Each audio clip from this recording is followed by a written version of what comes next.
Einstein is steeds by die spelling igloo, maar in hierdie les behandel ons die laaste letter van die alfabet.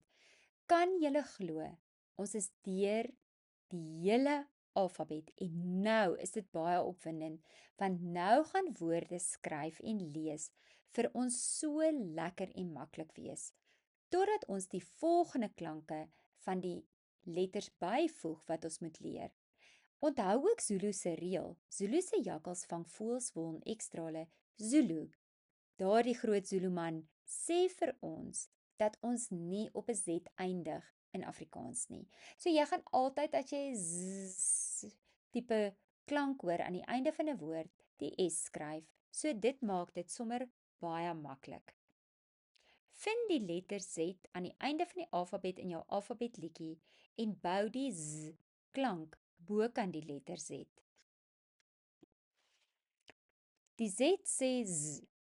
Jy kan maak asof jy 'n Zulu koning is. Die rede hier is nie om tyd te mors met klomp motoriese bewegings en analitiese denke nie.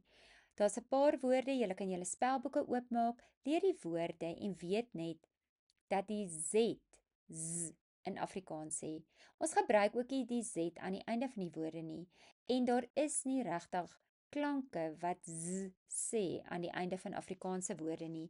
Dit is wel 'n baie algemene verskynsel aan die Engelse kant en maak seker jy gaan doen die Engelse Z-les sodat jy 100% bemagtig is om die Z van die alfabet in beide tale te gebruik. Die letter Z sê Z en herken die Z in woorde, maak seker jy kan die letter vorm en jy kan die sleutelbord aktiwiteit toepas. Daar is kopiereg op al ons produkte.